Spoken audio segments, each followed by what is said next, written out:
Les différentes branches de la mafia sont nées il y a plus de 150 ans. À l'époque, l'Italie du Sud était sous domination espagnole.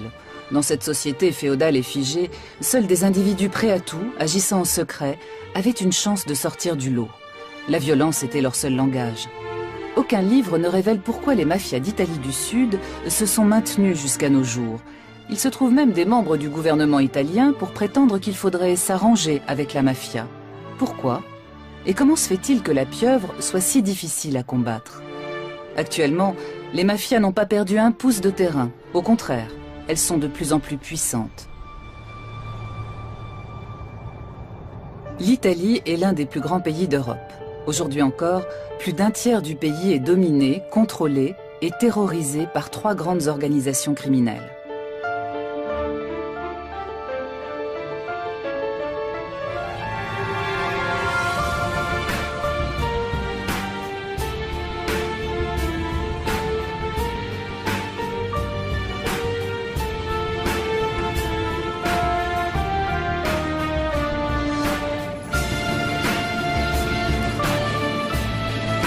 L'aéroport de Palerme porte le nom de 2 juges assassinés par la mafia.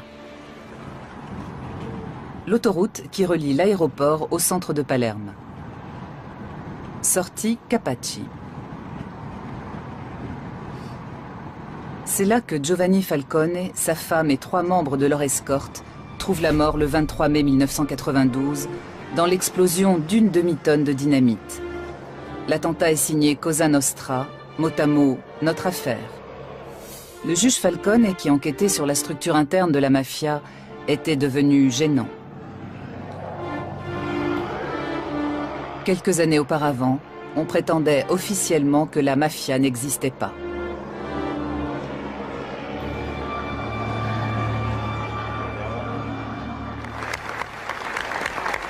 Au palais de justice de Palerme, on rend un dernier hommage aux victimes du massacre de Capaci. Des dizaines de magistrats, de policiers et de carabiniers, de journalistes et d'hommes politiques qui combattaient le pouvoir de la Cosa Nostra en Sicile ont été assassinés au cours des années 70 et 80. Avec Giovanni Falcone, l'Italie espérait terrasser définitivement la pieuvre. Mais après le massacre de Capaci, le combat semble perdu. Par la suite, les juges de Palerme se qualifieront eux-mêmes de cadavres ambulants. Le juge Paolo Borsellino, collègue et ami de Giovanni Falcone, se savait lui aussi menacé. Quelques mois plus tard, le 19 juillet 1992, Paolo Borsellino et son escorte sont victimes d'un attentat à la voiture piégée en plein centre de la capitale sicilienne. 9 ans plus tôt, le juge Rocco Chinnici et ses gardes du corps avaient subi le même sort, également à Palerme. Chinnici avait initié ses jeunes collègues Falcone et Borsellino à de nouvelles méthodes de lutte anti-mafia. Quand la mafia tue, le choix de la cible et la technique employée ont toujours valeur de message. En l'occurrence, le message signifiait « Gare à ceux qui s'imaginent pouvoir démasquer la mafia, ou pire la détruire. Ils seront anéantis au sens propre du terme. Il ne doit rien rester d'eux. Même leur souvenir sera effacé. » Rocco Chinnici connaissait bien la Sicile, son histoire et ses habitants. Il fut le premier à enquêter sur le flux d'argent occulte de la mafia. Sans lui et sans les magistrats qu'il a formés, nous ne saurions rien de la mafia. Sa fille Caterina est à son tour devenue magistrate.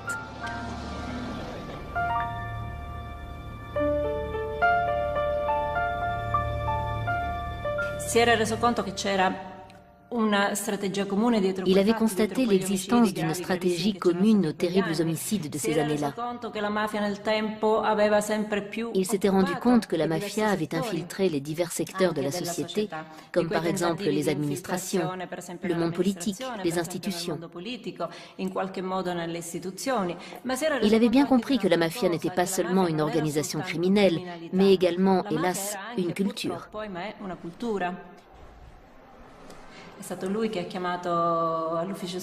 C'est lui qui a fait entrer dans le pool anti-mafia les magistrats Giovanni Falcone et Paolo Borsellino, qui sont des références pour nos autres magistrats. Pour moi, c'étaient des collègues, mais aussi des amis.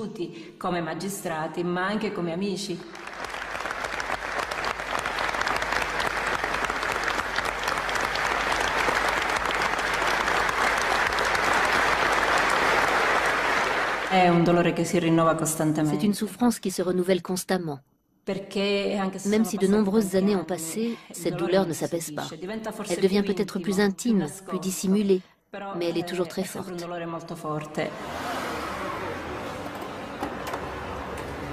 De nombreux juges antimafia sont placés sous protection rapprochée depuis plus de 20 ans.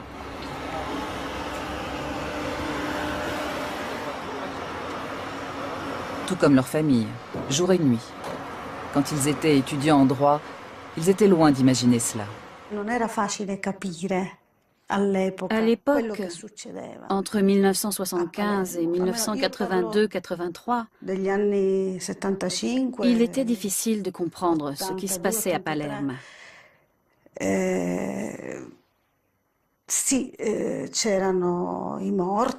Bien sûr, les assassinats étaient bien réels. Il arrivait tout ce que nous savons, mais on n'y comprenait rien, car la mafia était secrète. La mafia était juste derrière nous. Elle nous suivait de près, mais nous, on ne la voyait pas. Giovanni Falcone avait réussi à obtenir les aveux d'un boss de la mafia. Mais les déclarations du témoin principal n'avaient pas suffi à traîner l'organisation secrète devant les tribunaux.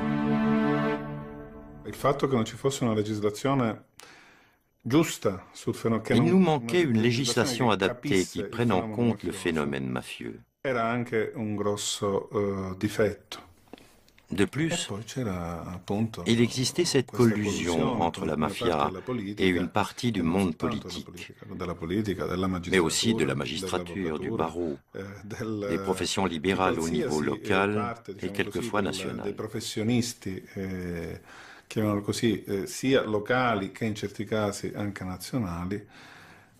C'était ce fameux marécage dont parlait Falcone, qui rendait tout beaucoup plus difficile, plus dangereux. Le député Pio La Torre est assassiné en 1982. Avant sa mort, il avait déposé un projet de loi permettant de poursuivre toute personne ayant des liens avec la mafia et de confisquer les biens des mafieux condamnés. La loi n'entrera en vigueur qu'après le double meurtre du préfet de Palerme, le général Dalla Chiesa, et de sa jeune épouse.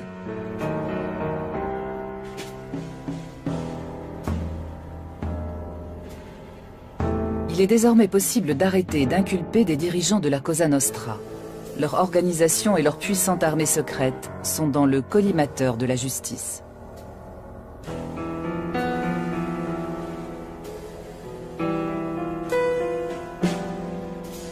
À la prison de Palerme, on construit une salle d'audience blindée, conçue pour résister à des tirs de roquettes. C'est ici que le 10 février 1986 s'ouvre dans des conditions de sécurité maximum ce qu'on appelle le maxi-procès contre la Cosa Nostra.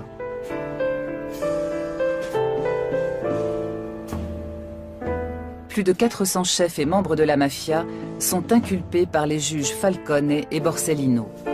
Chefs d'entreprise influents, fonctionnaires, directeurs de banque et politiciens locaux côtoient des serveurs ou des mécaniciens. Ces derniers sont en réalité des tueurs professionnels. Toutes les tentatives de sabotage du procès échouent. Contre toute attente, le tribunal ne se laisse pas intimider.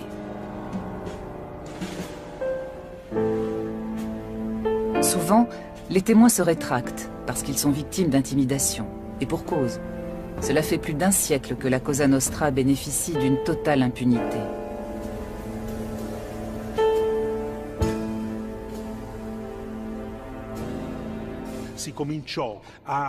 Le bruit commençait à courir que cela ne servait à rien, que ça ne faisait que nuire aux Siciliens et à leur image dans le monde. C'était une tentative pour affaiblir le procès. Je crois que je ne suis pas le seul à ne pas avoir dormi la nuit précédente, en partie à cause de l'immense responsabilité de devoir relater le procès des procès. Dès le deuxième jour, nous avons réalisé que nous assistions à un événement historique. Le procès se conclut par des condamnations à des peines maximales. Falcone et Borsellino ont porté à la Cosa Nostra le coup le plus sévère de son histoire. L'arrêt, rendu au mois de décembre 1987, révèle une chose sensationnelle. La mafia existe, c'est une organisation pyramidale dont les dirigeants ont des relations avec la politique.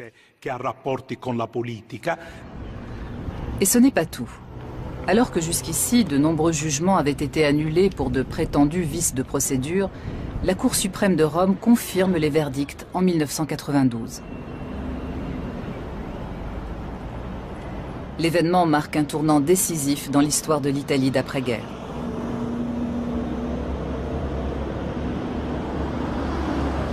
La réaction de la Cosa Nostra ne se fait pas attendre. L'organisation commence à faire le ménage dans ses propres rangs. Boss et politiciens chargés des contacts avec la démocratie chrétienne sont éliminés. Depuis la fin de la Deuxième Guerre mondiale, le parti avait pratiquement le monopole du pouvoir. Aujourd'hui, il est en pleine déliquescence. Falcone avait immédiatement compris. Il avait donné l'alerte, mais personne ne l'a écouté. Il avait dit « Le volcan est entré en éruption, désormais tout peut arriver ». Et en effet, les massacres de Capaci et de Via d'Amelio ont suivi, et lui-même et Borsellino ont été assassinés. En une année, la mafia a fait comprendre qu'elle détient toujours le contrôle total du territoire et de la vie de cette région. En 1993, un Sicilien sort de l'ombre. Il fonde le mouvement politique Forza Italia pour le compte de son ami, l'homme d'affaires milanais Silvio Berlusconi, qui n'a jamais révélé l'origine de son capital de départ. En 1994, Berlusconi devient président du Conseil.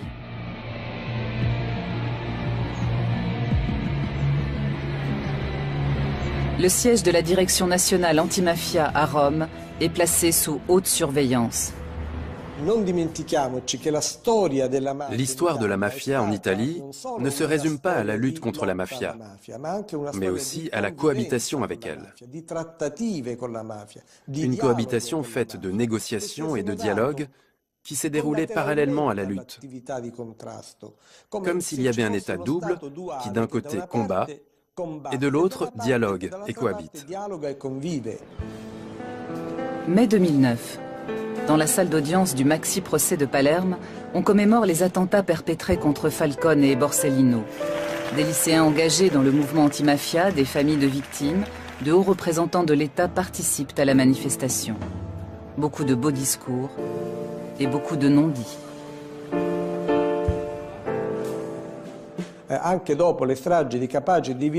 Après les attentats de Capaci et de Via d'Amelio, de réelles négociations ont été engagées.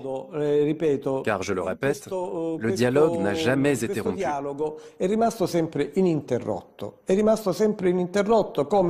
C'est comme si les massacres, les épisodes les plus sanglants, ne représentaient pas seulement une lutte subversive de la mafia contre l'État, mais surtout un rappel à l'État pour qu'il respecte les pactes.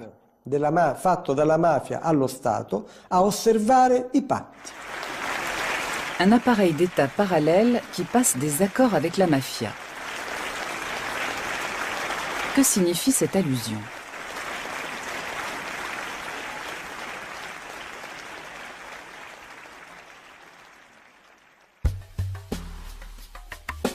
Voyage à Corleone, bastion légendaire de la mafia en Sicile. C'est ici que l'organisation est née, fondée par des régisseurs de domaines auxquels les grands propriétaires terriens confiaient les pleins pouvoirs. Ces hommes étaient à la fois collecteurs d'impôts, vigiles armés et juges. Les mafieux les plus connus d'après-guerre sont originaires de la petite ville de Corleone. Luciano Liggio, Totorina, Bernardo Provenzano ou encore Vito Ciancimino, qui deviendra maire de Palerme. Après la Deuxième Guerre mondiale, le docteur Michele Navarra devient le chef tout-puissant de la mafia. Il n'hésite pas à tuer lui-même les témoins gênants, y compris des enfants.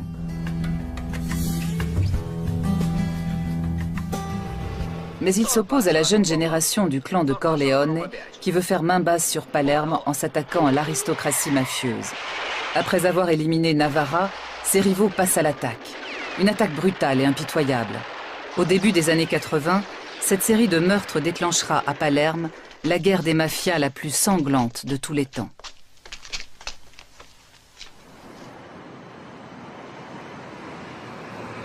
Mais les mafieux de Corleone sont vaincus par l'État et grâce aux confessions de chefs repentis de la Cosa Nostra de Palerme.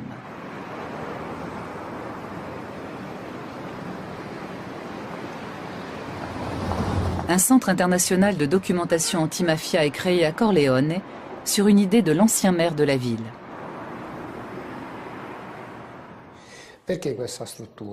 Pourquoi ce centre? Pour se souvenir qu'à Corleone, il y a eu la mafia la plus puissante, la plus féroce et la plus enracinée du monde occidental. Mais aussi pour qu'on sache qu'à Corleone, on a mené un combat contre la mafia. Ce lieu en est un témoignage concret.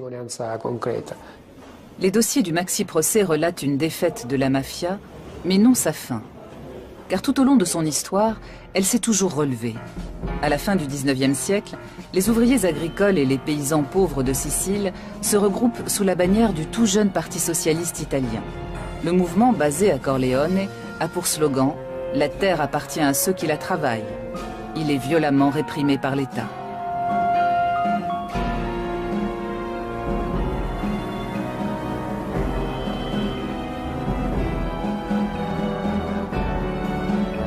Les mafiosi reprennent dès lors leur rôle de gardiens de l'ordre au service des nobles et des grands propriétaires terriens. En 1915, ils assassinent sur ordre de leur patron, Bernardino Vero, le maire socialiste de Corleone.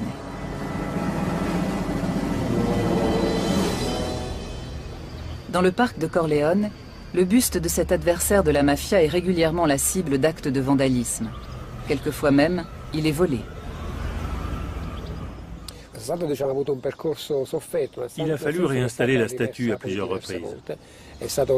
Elle a été plusieurs fois l'objet de vandalisme, parce que le personnage et l'œuvre de Bernardino Vero dérangent aujourd'hui encore la mafia de Corleone, qui est la plus ancienne mafia du fief.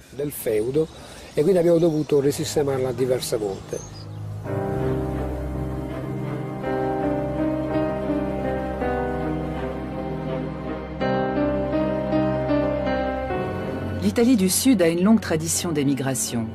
Ses habitants sont partis par centaines de milliers pour tenter leur chance aux États-Unis. Parmi eux, des mafiosi qui emportaient avec eux leur savoir-faire en matière d'organisation secrète et leur sens de l'honneur meurtrier. Ils noyautent les associations d'immigrés italiens et dominent rapidement les gangs issus des immigrations irlandaises et juives. La mafia cherche toujours la proximité du pouvoir. Lors des élections, les mafiosi monnaient les voix de leurs compatriotes et prennent rapidement de l'influence dans la politique intérieure américaine. Et comme au pays, ils continuent de racketter les membres de leur communauté en échange de leur protection. L'opinion publique américaine rejette ces immigrés criminels. Pendant ce temps, un silence trompeur règne à Palerme. Il n'est pas question de la mafia. Sur le plan culturel, la ville prétend toujours rivaliser avec Paris et Londres. Jusqu'en 1893. Cette année-là, la mafia frappe très haut. Le journaliste et écrivain Gian Mauro Costa est originaire de Palerme. Il travaille sur l'histoire d'Emanuele Notar Bartolo, ancien maire de Palerme, devenu directeur de la Banque de Sicile.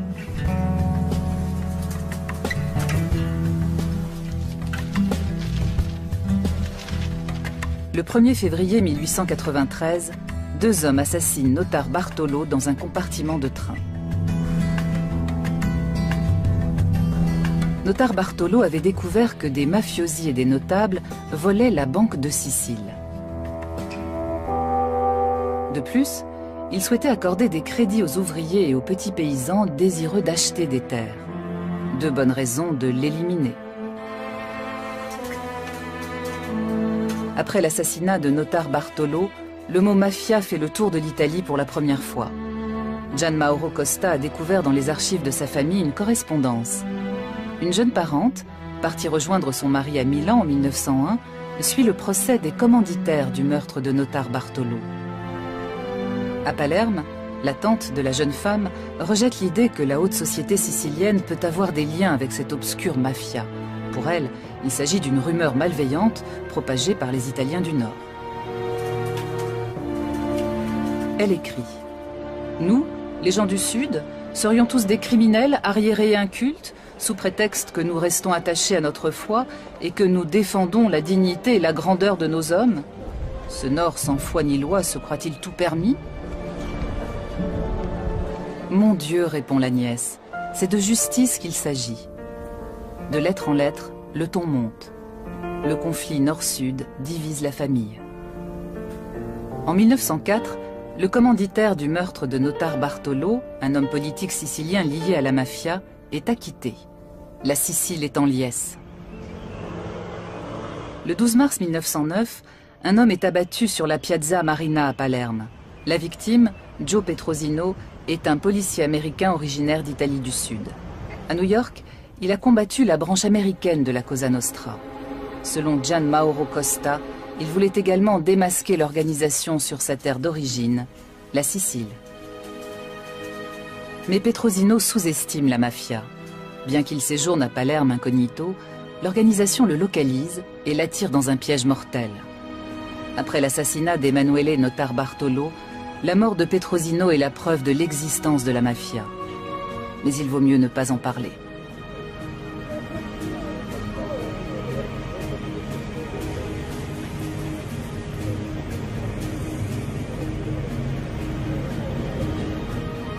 À New York, 200 000 personnes assistent aux funérailles du policier. Mais si Petrosino est mort, la mafia, elle, est bien vivante et de plus en plus puissante. Alors, il vaut mieux s'en accommoder. Une attitude qui perdure encore.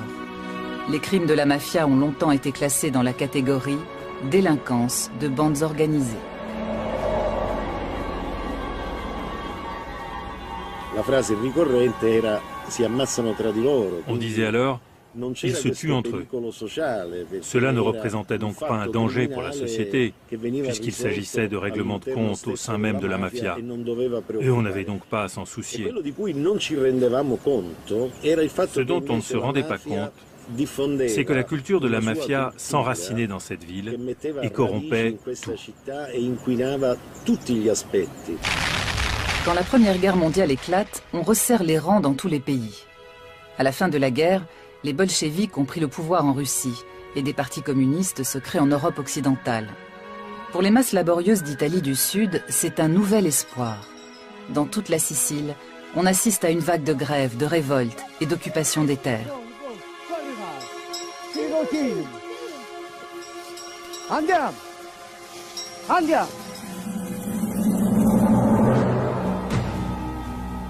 Jusque-là, les grands propriétaires terriens avaient défendu bec et ongle le système féodal. Mais entre 1918 et 1922, ils comprennent que la donne a changé. Face à ces masses disciplinées et organisées politiquement, la mafia ne leur est plus d'aucune aide.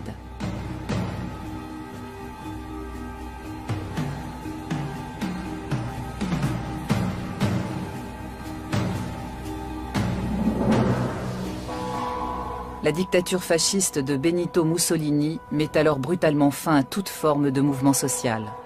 Le Duce ne supporte pas l'idée d'une Italie sous-développée. Il entreprend une modernisation radicale de l'Italie du Sud pour prouver la supériorité de son système. Il fait mécaniser des fermes, construire des cités modèles et ouvrir des écoles de prestige. Cependant, Mussolini ne touche pas au pouvoir des grands propriétaires terriens de Sicile. Quant à la mafia, il ne tient pas compte de son existence. Quand Mussolini s'est rendu en Sicile pour la première fois, il est arrivé escorté par les gendarmes et la police, comme c'est la règle pour les visites d'État. Un mafieux lui dit alors « Excellence, en Sicile, vous n'aviez pas besoin d'amener gendarmes et policiers, nous nous serions chargés de tout. » Cet épisode a heurté la susceptibilité de Mussolini, qui était convaincu, avec raison, d'être le seul à commander l'Italie. Il n'admettait pas l'existence d'une autre autorité. De retour à Rome, il a décidé de faire la guerre aux mafieux. Le Duce envoie le préfet Cesare Mori en Sicile et lui donne les pleins pouvoirs. Selon lui, la mafia était un problème criminel. Il a donc employé des moyens militaires. Cesare Mori va plus loin. Pour débusquer les boss de la mafia, il emploie la torture et une répression massive contre la population.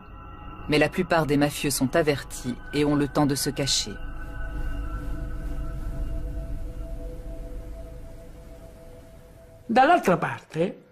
En observant la situation sicilienne, Mori comprend que les mafieux ne sont pas que des gardes privés ou des hommes de main, mais qu'ils portent la chemise noire et qu'ils sont donc fascistes eux aussi.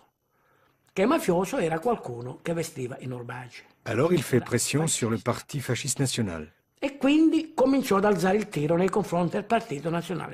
Suite à cela, il est rappelé à Rome et nommé sénateur. Le régime ne parle plus de mafia et la mafia continue d'exister pendant la période fasciste.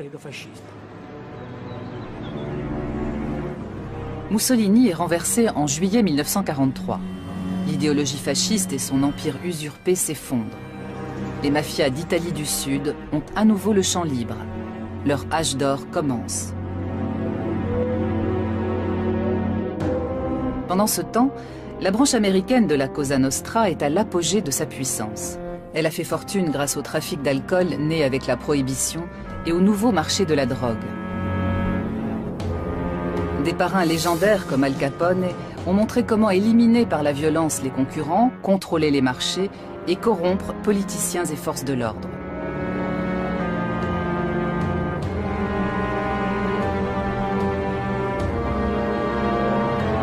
L'un de ses parrains survit miraculeusement à un règlement de compte. Cette chance lui vaudra le surnom de Lucky Luciano. Pour éliminer tous les gangs rivaux, y compris les communautés italiennes organisées, il est encore plus violent que son modèle Al Capone. Il s'allie à Meyer Lansky, chef de la mafia juive. Avec des complicités de toutes origines, ils mettent la main sur les activités illicites les plus rentables du pays.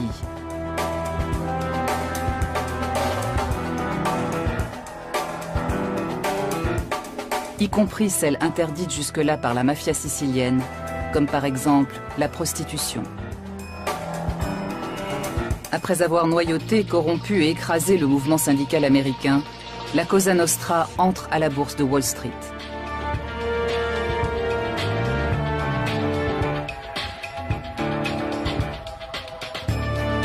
Pour les masses qui se retrouvent au chômage après la crise de 29, elle est l'un des seuls employeurs encore solvables.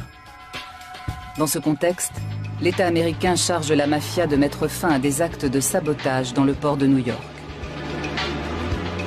Pour finir, les services secrets de la marine américaine contactent Lucky Luciano, alors condamné à une longue peine de prison.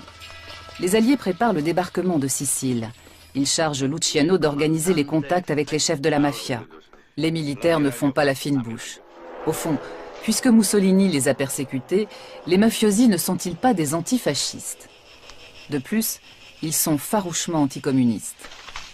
Après avoir débarqué en Italie du Sud, les Alliés ont besoin d'une situation stable, sans agitation sociale, pour pouvoir continuer leur progression vers le nord. Ils s'appuient donc sur des chefs mafieux, comme par exemple le parrain Carlo Vizzini. En juillet 1943, le débarquement allié en Sicile commence par une violente offensive aérienne.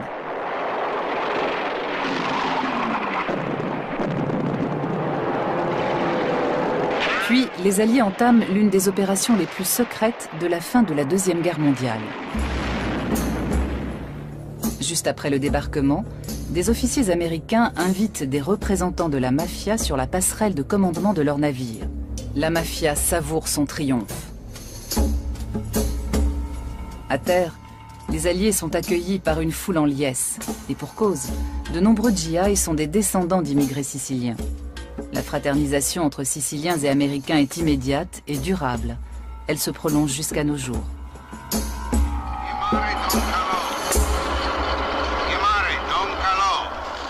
Don Carlo Vizzini, le parrain des parrains, est l'homme de la situation. Sous des dehors mal dégrossis, il joue un rôle clé dans toutes les activités lucratives de l'île. Sa famille compte quelques membres du clergé. Il est en contact direct avec le cardinal et donc avec le Vatican. Du coup, les gens simples de la campagne le considèrent presque comme un saint. Quand les Américains l'invitent dans leur quartier général, il est adulé comme un dieu.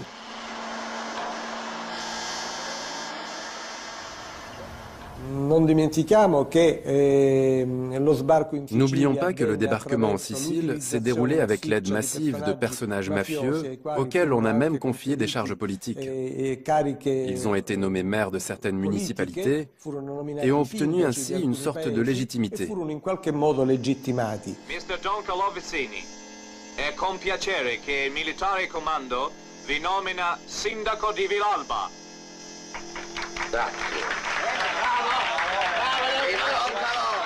Naples est libérée en octobre 1943. La ville devient la base de ravitaillement des forces alliées et de l'aide humanitaire venue d'outre-Atlantique. Les cargos américains déversent dans la ville détruite et affamée des millions de tonnes de charbon, de farine, de maïs, de conserves et de matériel militaire, mais aussi des quantités astronomiques d'alcool et de cigarettes.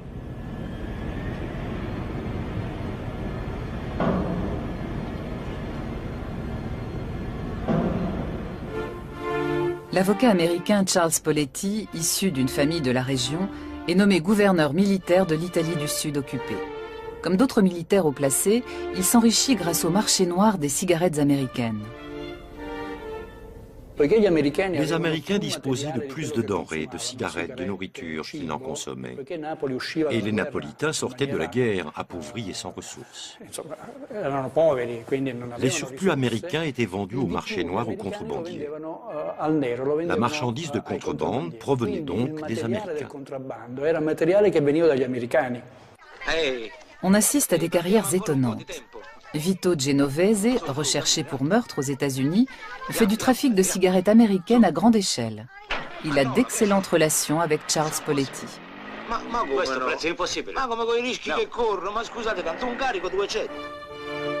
Un autre gros bonnet de la mafia américaine va s'établir à Naples, où il devient un homme d'affaires respecté, Lucky Luciano.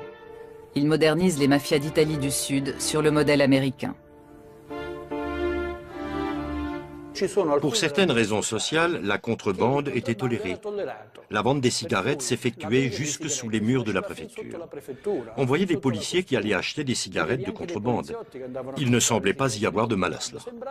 Au point que quand la répression a commencé à Naples et que les canaux à moteur qui servaient à la contrebande ont été saisis, les gens se sont mis en grève et ont manifesté. À Naples, la mafia fait des affaires florissantes. En Sicile, elle cherche à s'établir sur le terrain politique. Juste après la guerre, les partis communistes et socialistes mobilisent de plus en plus de monde en faveur de la réforme agraire, nécessaire depuis longtemps. Ils réclament en plus l'abolition de la monarchie au profit d'un État républicain. La plupart des barons locaux et des grands propriétaires terriens redoutent l'avènement d'une république populaire de type socialiste. Une nouvelle fois, la mafia est mise à contribution pour contrer la gauche et les syndicats. Mais la violence à elle seule ne suffit plus à contenir les revendications de réforme.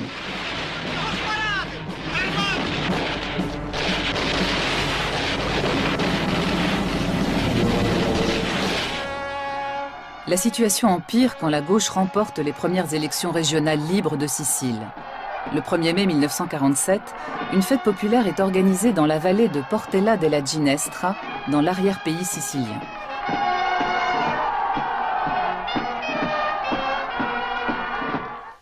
Les grands propriétaires terriens de Sicile réclament alors l'indépendance de l'île et demandent au gouvernement américain d'en faire le 49e État de l'Union. Mais avant cela, il faut stopper la progression de la gauche, par n'importe quel moyen.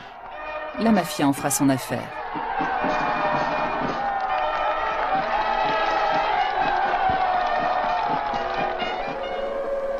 Elle contacte Salvatore Giuliano, jeune chef charismatique d'une bande de malfaiteurs comme il y en a tant à l'époque. Il est chargé de donner une leçon à la gauche et à ses électeurs siciliens. Un bain de sang rendra ses dirigeants plus dociles et fera passer à la population l'envie de suivre ses mots d'ordre. Les auteurs du massacre du 1er mai 1947 tirent sur des femmes et des enfants. Ils ne seront jamais identifiés avec certitude. Jusqu'à nos jours, l'affaire demeure un secret d'État.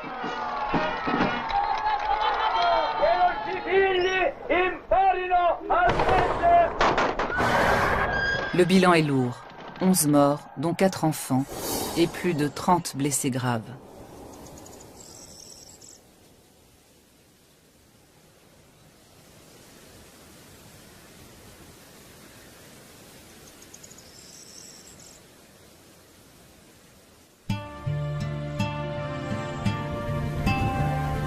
Après le massacre, Salvatore Giuliano et son bras droit seront liquidés. Tous les indices permettant de remonter jusqu'à la mafia, à des commanditaires ou des complices, ont disparu. Aujourd'hui encore, les survivants demandent en vain pourquoi l'Italie refuse obstinément de faire toute la lumière sur ce crime.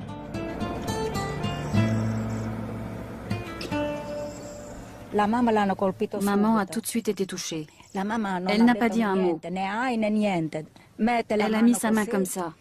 En me retournant, j'ai vu le sang couler de son nez et de sa bouche. J'ai dit, « Maman, c'est quoi ce sang ?» Elle a levé les yeux sans rien dire. On l'a soutenue tant qu'on a pu. Quand ça n'a plus été possible, on l'a étendue par terre. Nous étions couverts de sang. Puis peu après, ils ont recommencé à tirer. En rentrant chez nous, nous avons rencontré mon frère. Il a dit, « Papa, ils ont tué le cheval. » Nous avons répondu en pleurant, « Ils ont fait pire. Ils ont tué maman. » Il a mis sa main comme ça, sans un mot, sans une larme. Nous, gens de gauche, on nous surveillait comme des délinquants. Ces gens-là, ils ont tiré sur des honnêtes gens pour soutenir les délinquants. Et nous voulons savoir d'où cela est venu. Avant de mourir, je voudrais connaître la vérité sur Portella della Ginestra.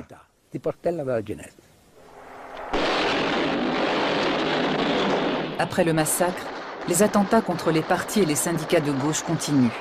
Des dizaines de permanents sont assassinés ou disparaissent sans laisser de traces.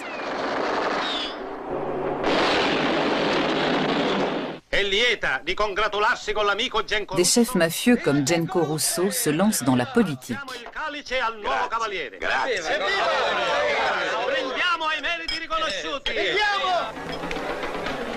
Don Carlo Vizzini est traité en chef d'État par les cardinaux. Dès lors, la structure du pouvoir des mafias a été modifiée. Juste après la guerre, elles ont pris part à la tentative de séparatisme sicilien.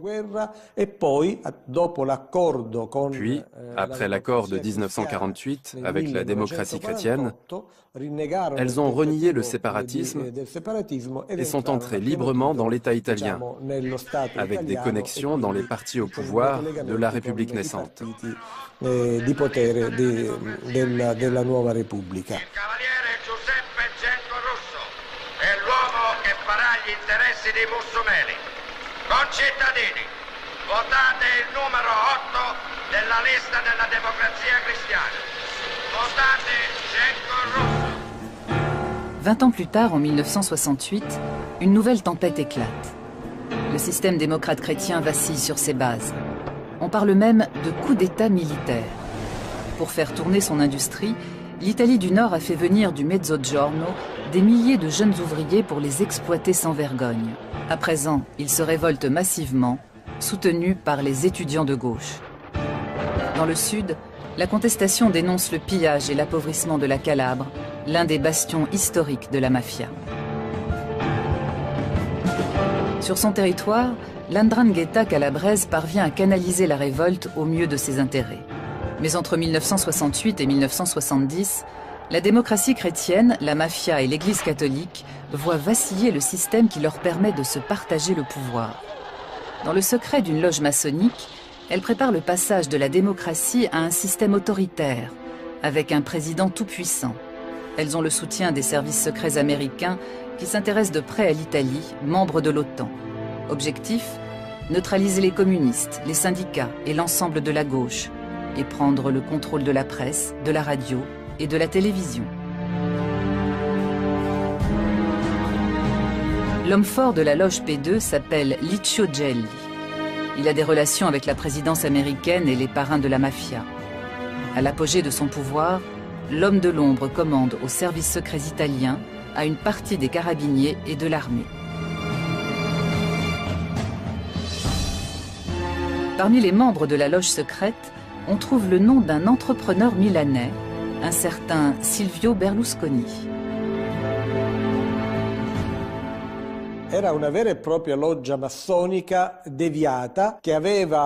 C'était une vraie loge maçonnique, dont les membres étaient représentants des services publics, de la magistrature et des forces de l'ordre.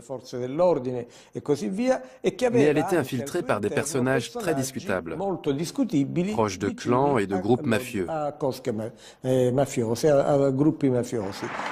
Ce qui les unit, c'est la peur du communisme.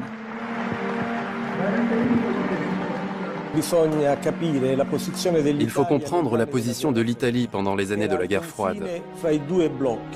Ses frontières touchaient aux deux blocs. Son parti communiste était le plus fort d'Europe. Elle représentait donc un risque pour le bloc occidental. Un passage au socialisme de l'Italie aurait représenté un grave problème pour l'OTAN et pour l'équilibre mondial. Pendant cette période, les mafias étaient indispensables au maintien des équilibres, grâce à leur anticommunisme, surtout dans l'Italie méridionale.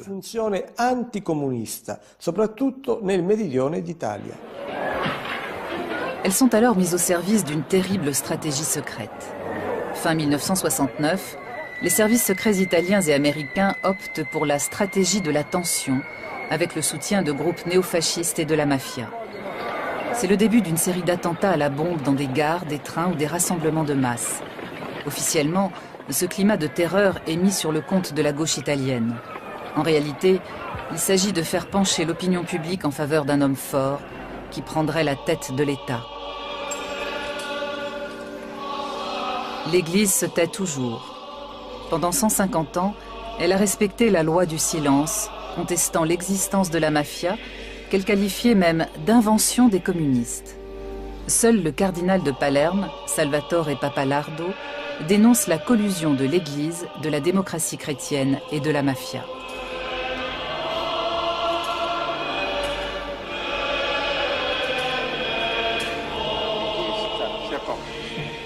S'il est un homme politique qui nie toute implication, c'est Giulio Andreotti.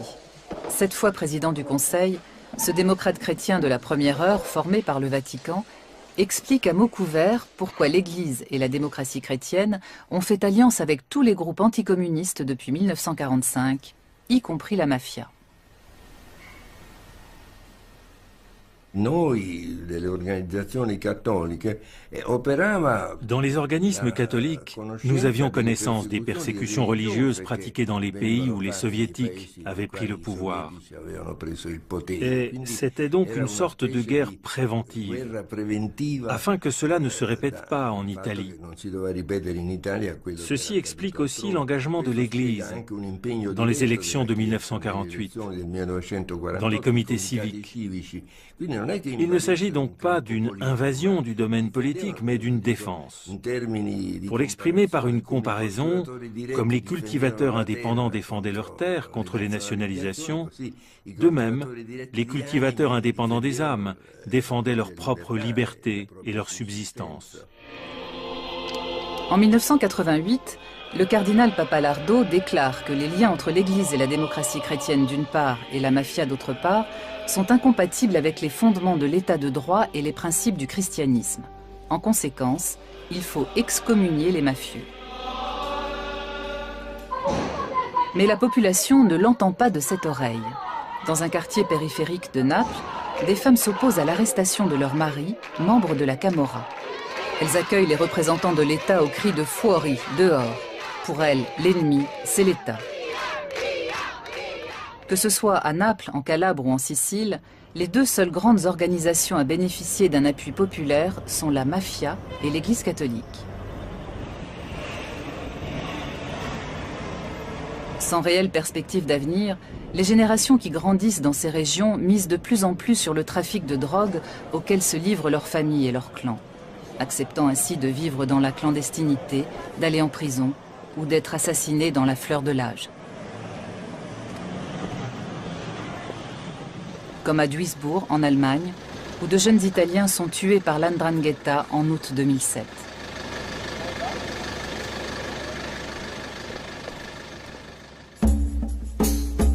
L'existence de l''Ndrangheta calabraise a longtemps été ignorée, puis largement sous-estimée. Aujourd'hui, c'est l'organisation mafieuse la plus puissante et la plus dangereuse d'Italie.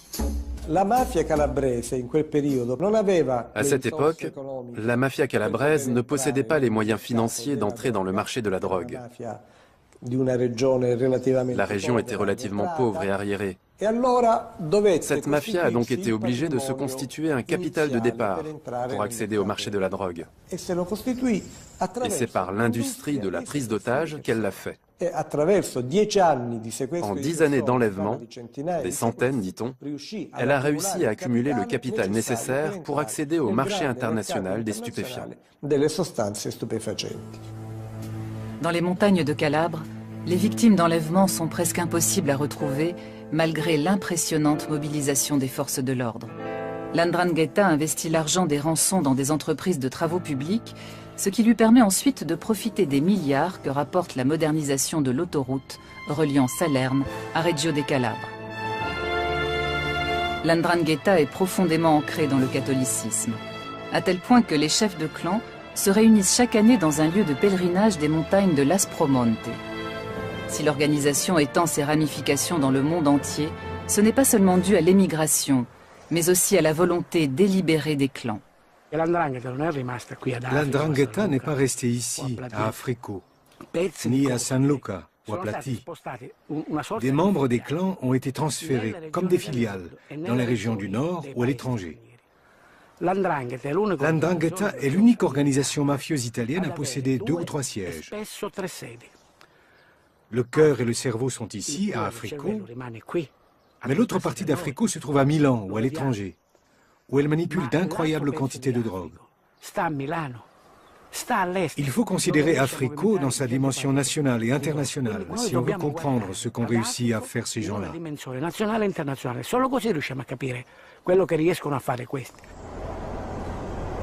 Les choses ne changeront-elles jamais? En Italie, la résistance contre le système mafieux s'organise, mais les résultats sont encore maigres.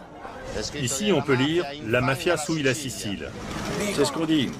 C'est écrit sur l'affiche. Je n'ai pas encore lu cette affiche. C'est ce qui est écrit, c'est vrai ou non? Non, non.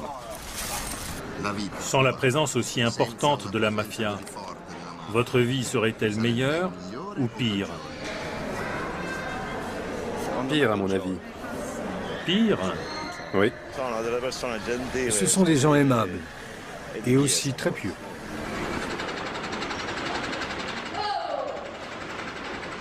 Avec un chômage avoisinant les 70%, des centaines de milliers de personnes ne peuvent compter que sur les revenus du trafic de drogue et d'autres activités illégales. Les fonds publics sont détournés par un petit nombre, avec comme conséquence des déchets toxiques déversés dans des décharges sauvages ou dans la mer, des immeubles qui tombent en ruine, des côtes polluées et des sites naturels uniques dont on vantait déjà la beauté dans l'Antiquité, noyés sous des tonnes de béton. Ceux qui aspirent à une vie indépendante et tentent de s'affranchir de ce système criminel sont victimes de représailles. Dans ces conditions, toute évolution de la société est impossible. Tout espoir d'amélioration demeure lettre morte. Exemple, cette clinique de luxe servant à blanchir de l'argent sale. Construite par des hommes de paille avec de l'argent mafieux, elle a été saisie par la justice. Elle était censée attirer de riches patients, mais aussi encaisser des subventions permettant de financer des soins coûteux.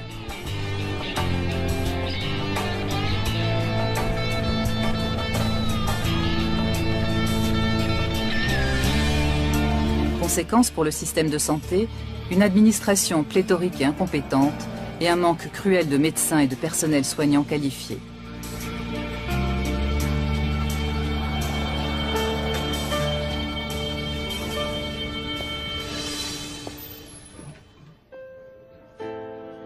Résultat, des services entiers doivent être fermés dans les hôpitaux.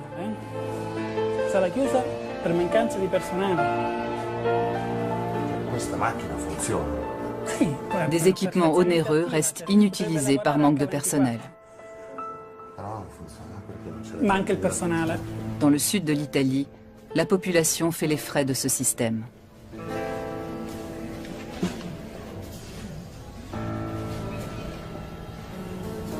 À la direction de la lutte anti-mafia, on ne se fait pas d'illusions.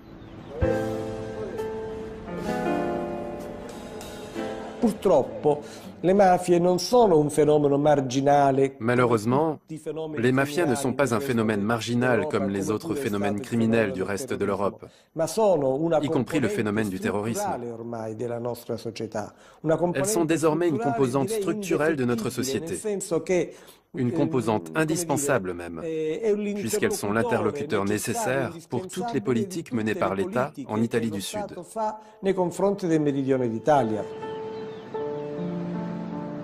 Rares sont ceux qui parlent aussi ouvertement de la mafia et refusent de se taire malgré la menace meurtrière.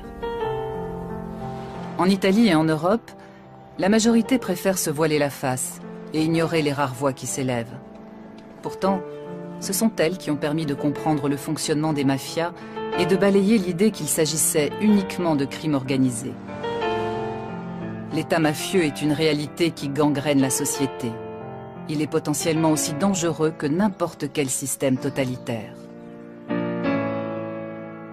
Mais il se cache et se camoufle pour essayer de faire oublier qu'il a des milliers de victimes sur la conscience. Pour les témoins que nous avons rencontrés, la mafia n'est pas seulement la survivance d'un folklore archaïque limité à des zones sous-développées d'Italie du Sud. Ce film leur est dédié. À eux et aux millions de personnes qui subissent le pouvoir des mafias et dont le nombre pourrait encore augmenter en Italie du Sud comme partout ailleurs.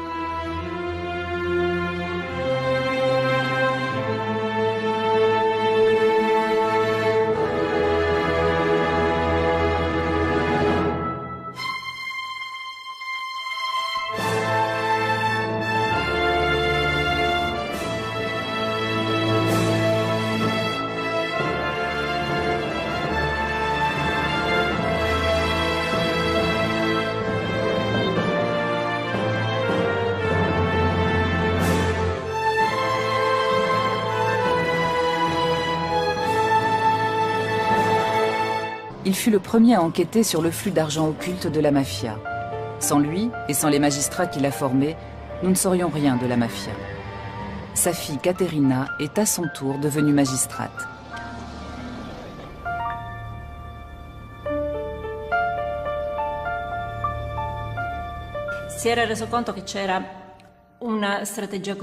Il avait constaté l'existence d'une stratégie commune aux terribles homicides de ces années-là. Il s'était rendu compte que la mafia avait infiltré les divers secteurs de la société, comme par exemple les administrations, le monde politique, les institutions. Il avait bien compris que la mafia n'était pas seulement une organisation criminelle, mais également, hélas, une culture.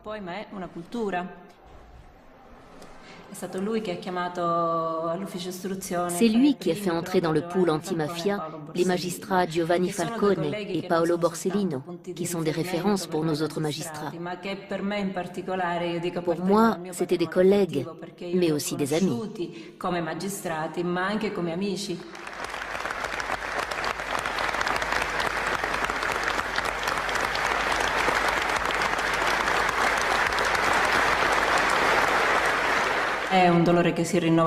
C'est une souffrance qui se renouvelle constamment. Même si de nombreuses années ont passé, cette douleur ne s'apaise pas. La beauté dans l'Antiquité, noyée sous des tonnes de béton. Ceux qui aspirent à une vie indépendante et tentent de s'affranchir de ce système criminel sont victimes de représailles. Dans ces conditions, toute évolution de la société est impossible. Tout espoir d'amélioration demeure lettre morte. Exemple, cette clinique de luxe servant à blanchir de l'argent sale. Construite par des hommes de paille avec de l'argent mafieux, elle a été saisie par la justice. Elle était censée attirer de riches patients, mais aussi encaisser des subventions permettant de financer des soins coûteux.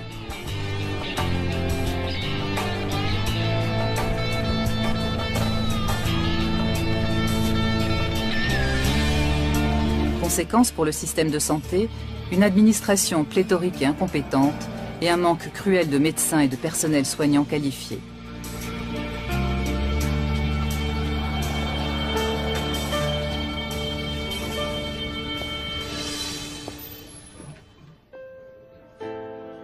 Résultat, des services entiers doivent être fermés dans les hôpitaux.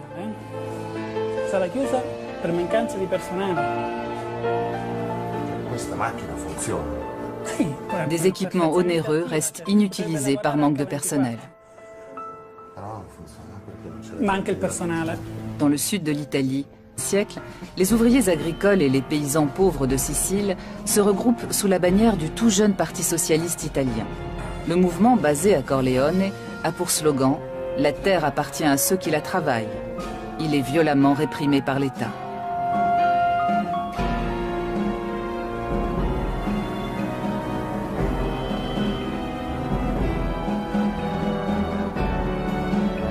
Les mafiosi reprennent dès lors leur rôle de gardiens de l'ordre au service des nobles et des grands propriétaires terriens.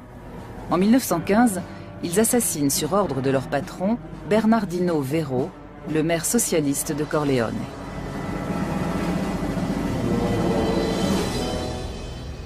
Dans le parc de Corleone, le buste de cet adversaire de la mafia est régulièrement la cible d'actes de vandalisme.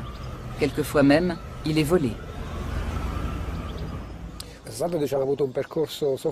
Il a fallu réinstaller la statue à plusieurs reprises. Elle a été plusieurs fois l'objet de vandalisme, parce que le personnage et l'œuvre de Bernardino Vero dérangent aujourd'hui encore la mafia de Corleone, qui est la plus ancienne mafia du fief.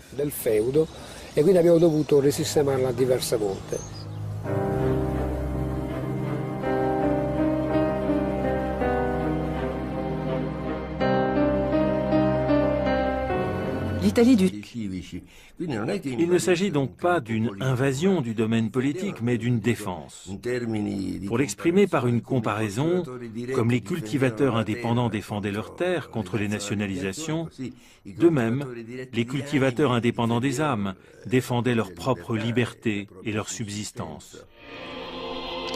En 1988, le cardinal Pappalardo déclare que les liens entre l'Église et la démocratie chrétienne d'une part et la mafia d'autre part sont incompatibles avec les fondements de l'état de droit et les principes du christianisme.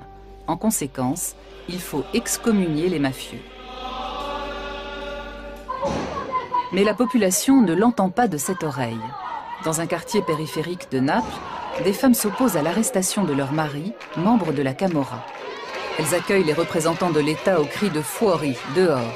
Pour elles, l'ennemi, c'est l'État. Que ce soit à Naples, en Calabre ou en Sicile, les deux seules grandes organisations à bénéficier d'un appui populaire sont la mafia et l'Église catholique. Sans réelle perspective d'avenir, les générations qui grandissent dans ces régions misent de plus en plus sur le trafic de drogue auquel se livrent leurs familles et leurs clans, acceptant ainsi de vivre dans la clandestinité, d'aller en prison ou d'être assassinés dans la fleur de l'âge. Comme rares sont ceux qui parlent aussi ouvertement de la mafia et refusent de se taire malgré la menace meurtrière. En Italie et en Europe, la majorité préfère se voiler la face et ignorer les rares voix qui s'élèvent. Pourtant, ce sont elles qui ont permis de comprendre le fonctionnement des mafias et de balayer l'idée qu'il s'agissait uniquement de crimes organisés. L'État mafieux est une réalité qui gangrène la société. Il est potentiellement aussi dangereux que n'importe quel système totalitaire. Mais il se cache et se camoufle pour essayer de faire oublier qu'il a des milliers de victimes sur la conscience. Pour les témoins que nous avons rencontrés, la mafia n'est pas seulement la survivance d'un folklore archaïque limité à des zones sous-développées d'Italie du Sud. Ce film leur est dédié. À eux et aux millions de personnes qui subissent le pouvoir des mafias et dont le nombre pourrait encore augmenter en Italie du Sud comme partout ailleurs.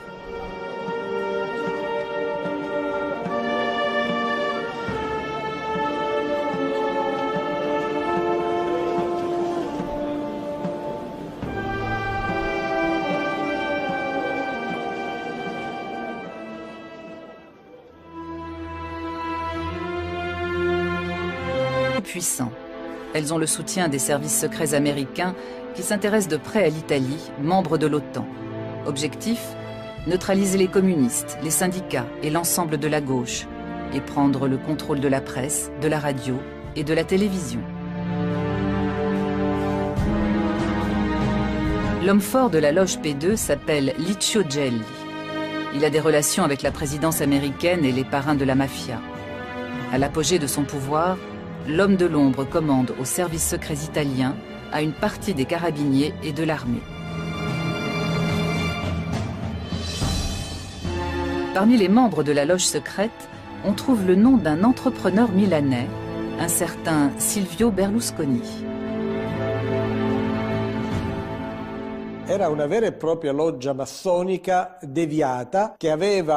C'était une vraie loge maçonnique, dont les membres étaient représentants des services publics, de la magistrature et des forces de l'ordre. Mais elle était infiltrée par des personnages très discutables, proches de clans et de groupes mafieux. Ce qui les unit, c'est la peur du communisme. Il faut comprendre la position de l'Italie pendant les années de la guerre froide. Ses frontières touchaient aux deux blocs, sont passantes. Il cavaliere Giuseppe Genco Russo è l'uomo che farà gli interessi dei mussumeli. Concittadini, votate il numero 8 della lista della Democrazia Cristiana. Votate Genco Russo. 20 ans plus tard, en 1968, une nouvelle tempête éclate. Le système démocrate chrétien vacille sur ses bases. On parle même de coup d'État militaire.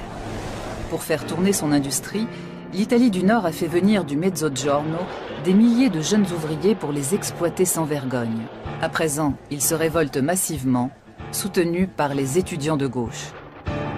Dans le sud, la contestation dénonce le pillage et l'appauvrissement de la Calabre, l'un des bastions historiques de la mafia. Sur son territoire, l'Ndrangheta calabraise parvient à canaliser la révolte au mieux de ses intérêts. Mais entre 1968 et 1970, la démocratie chrétienne, la mafia et l'Église catholique voient vaciller le système qui leur permet de se partager le pouvoir. Dans le secret d'une loge maçonnique, elle prépare le passage de la démocratie à un système autoritaire, avec un président tout-puissant. Elles ont le soutien des services secrets américains qui s'intéressent de près à l'Italie, membre de l'OTAN. Objectif, neutraliser les communistes, les syndicats et l'ensemble de la droite. L'idéologie fasciste et son empire usurpé s'effondrent. Les mafias d'Italie du Sud ont à nouveau le champ libre. Leur âge d'or commence. Pendant ce temps, la branche américaine de la Cosa Nostra est à l'apogée de sa puissance. Elle a fait fortune grâce au trafic d'alcool né avec la prohibition et au nouveau marché de la drogue. Des parrains légendaires comme Al Capone ont montré comment éliminer par la violence les concurrents, contrôler les marchés et corrompre politiciens et forces de l'ordre.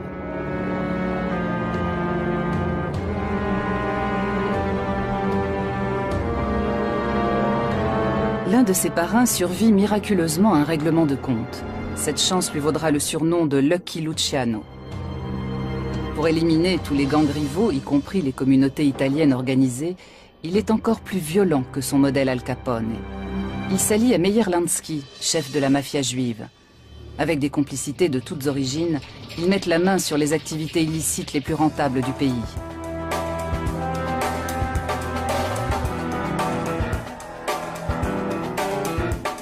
Y compris celles interdites jusque-là par la mafia sicilienne, comme par exemple la prostitution. Après avoir noyauté, corrompu et écrasé le mouvement syndical américain, la Cosa Nostra entre à la bourse de Wall Street.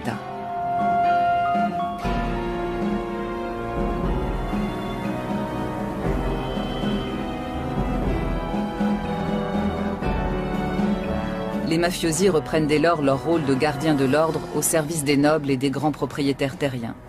En 1915, ils assassinent sur ordre de leur patron, Bernardino Vero, le maire socialiste de Corleone.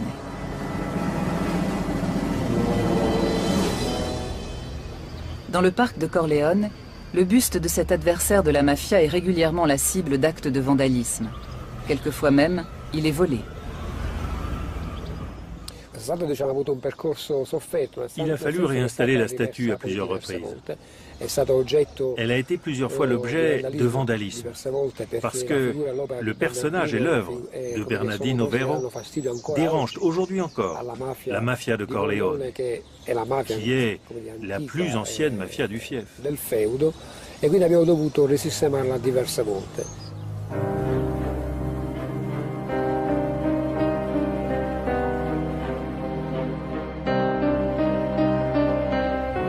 L'Italie du Sud a une longue tradition d'émigration. Ses habitants sont partis par centaines de milliers pour tenter leur chance aux États-Unis. Parmi eux, des mafiosi qui emportaient avec eux leur savoir-faire en matière d'organisation secrète et leur sens de l'honneur meurtrier. Vendu au marché noir aux contrebandiers. La marchandise de contrebande provenait donc des Américains. On assiste à des carrières étonnantes. Vito Genovese, recherché pour meurtre aux États-Unis, fait du trafic de cigarettes américaines à grande échelle. Il a d'excellentes relations avec Charles Poletti.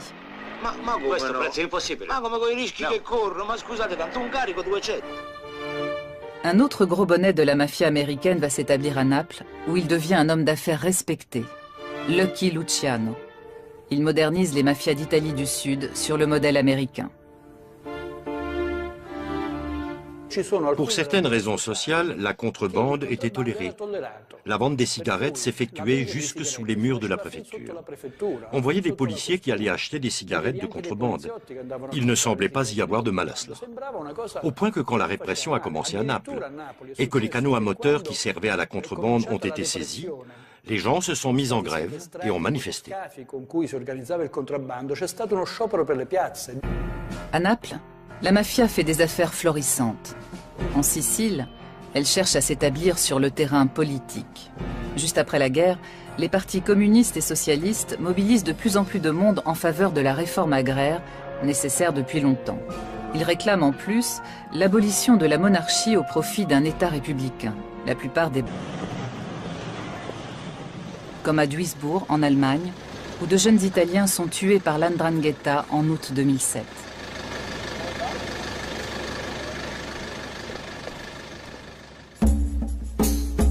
L'existence de l'Andrangheta calabraise a longtemps été ignorée, puis largement sous-estimée. Aujourd'hui, c'est l'organisation mafieuse la plus puissante et la plus dangereuse d'Italie. À cette époque, la mafia calabraise ne possédait pas les moyens financiers d'entrer dans le marché de la drogue. La région était relativement pauvre et arriérée. Cette mafia a donc été obligée de se constituer un capital de départ pour accéder au marché de la drogue. Et c'est par l'industrie de la prise d'otages qu'elle l'a fait. En 10 années d'enlèvement, des centaines dit-on, elle a réussi à accumuler le capital nécessaire pour accéder au marché international des stupéfiants. Dans les montagnes de Calabre, les victimes d'enlèvement sont presque impossibles à retrouver malgré l'impressionnante mobilisation des forces de l'ordre. L'Andrangheta investit l'argent des rançons dans des entreprises de travaux publics, ce qui lui permet ensuite de profiter des milliards que rapporte la modernisation de l'autoroute reliant Salerne à Reggio de Calabre. L'Andrangheta est profondément ancrée dans le catholicisme.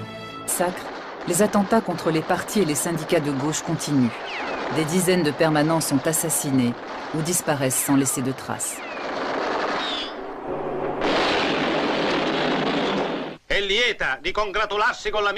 Des chefs mafieux comme Genco Russo se lancent dans la politique.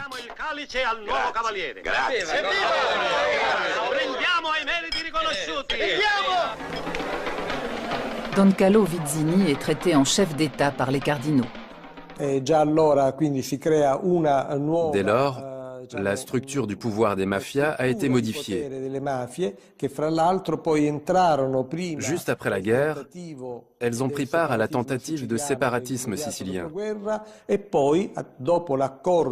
Puis, après l'accord de 1948 avec la démocratie chrétienne, elles ont renié le séparatisme et sont entrées librement dans l'État italien, avec des connexions dans les partis au pouvoir de la République naissante. Di potere della nuova Repubblica. Gli interessi dei mussumeni. Concittadini, votate il numero 8 della lista della Democrazia Cristiana. Votate Genco Rosso. 20 ans plus tard, en 1968, une nouvelle tempête éclate. Le système démocrate n'entrera en vigueur qu'après le double meurtre du préfet de Palerme, le général Dalla Chiesa, et de sa jeune épouse.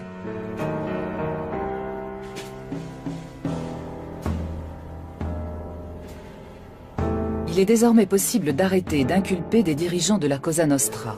Leur organisation et leur puissante armée secrète sont dans le collimateur de la justice.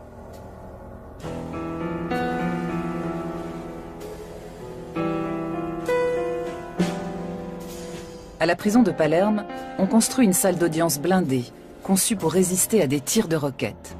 C'est ici que le 10 février 1986 s'ouvre dans des conditions de sécurité maximum ce qu'on appelle le maxi-procès contre la Cosa Nostra.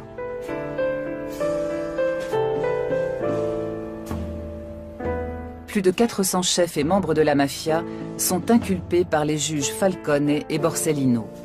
Chefs d'entreprise influents, fonctionnaires, directeurs de banques et politiciens locaux côtoient des serveurs ou des mécaniciens. Ces derniers sont en réalité des tueurs professionnels. Toutes les tentatives de sabotage du procès échouent.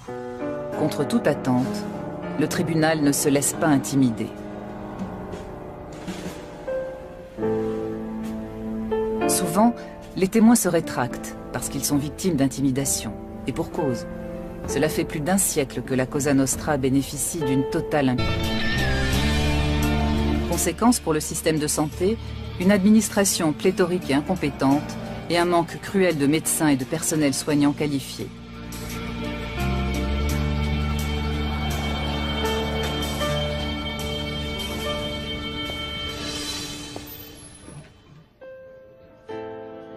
Résultat, des services entiers doivent être fermés dans les hôpitaux.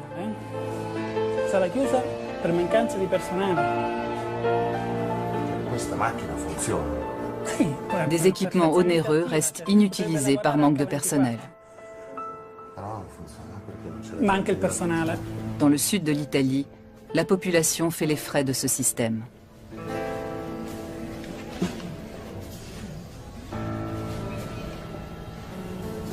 À la direction de la lutte anti-mafia, on ne se fait pas d'illusions.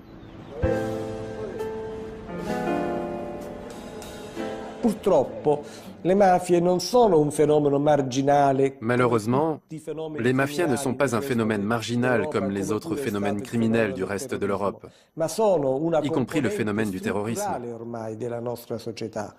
Elles sont désormais une composante structurelle de notre société. Une composante indispensable même, puisqu'elles sont l'interlocuteur nécessaire pour toutes les politiques menées par l'État en Italie du Sud.